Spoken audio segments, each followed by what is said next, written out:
Pastor, why do you preach against the cocaina and the Mary Jane and the big O?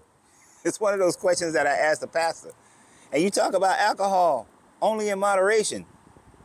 Why? Why? Why do you talk about those things when people are sitting up here taking other drugs? What drugs are they taking? Oh, they're taking aspirin, they're taking Tylenol, they're taking Aleve, they're taking ibuprofen, they're taking all these other drugs that the government says is okay. But for some reason, throughout the history of Christianity, especially here in America, the drugs that the government says are not okay are the ones that you say are sinful, but the drugs that people have medicinal purposes, they're fine. So the cocaine and the Mary Jane was medicinal drugs, and the Big O was a medicinal drug in the early 1900s, and churches didn't preach against them. Once the government made them Schedule A, all of a sudden, now it's a sin to utilize any of those drugs. Isn't that interesting? How the church conforms its teachings to whatever the government is saying is right or wrong, not according to your book. Your book doesn't say anything about that. Matter of fact, frankincense and myrrh, especially myrrh, was used as a medicinal item. But your book, but you follow the government instead. Because if they was talking about the biggest drug, then they would be talking about meat, and they'd be talking about processed sugars.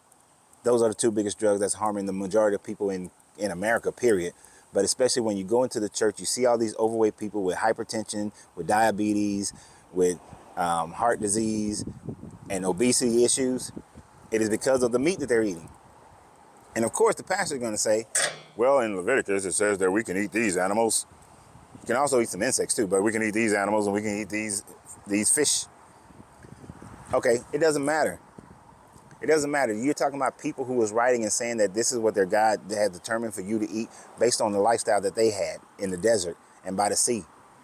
But let's be honest. All this seafood is adding heavy metals into your system, and all that heavy metal is doing is poisoning your blood.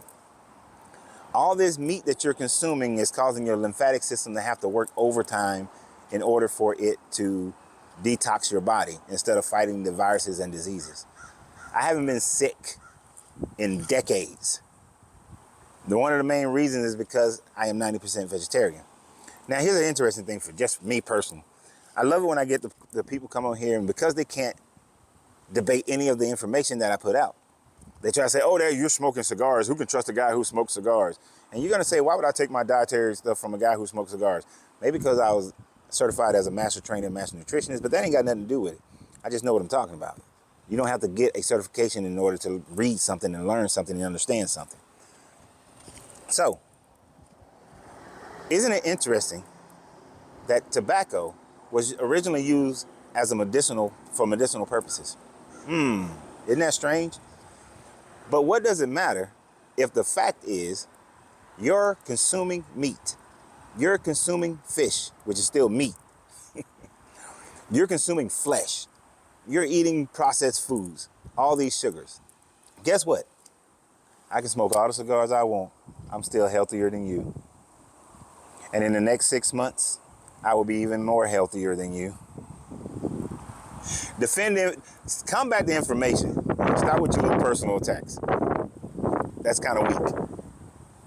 But for everybody who has deconstructed, do you remember when you've been in church and you see all these overweight people jumping up and down, screaming and hollering and all this sort of thing? And did you ever wonder, why doesn't the pastor ever talk about the fact that, yeah, during the Daniel's fast was a vegetarian diet, pretty much, a vegan diet, and that should be something that they can maintain, but it's just this short temporary thing. But everybody always seemed to be healthier and better, and if Daniel and them were healthy and better afterwards, why wouldn't that be the way that they should eat? Because they know they'll lose that money if they start telling people to stop eating flesh.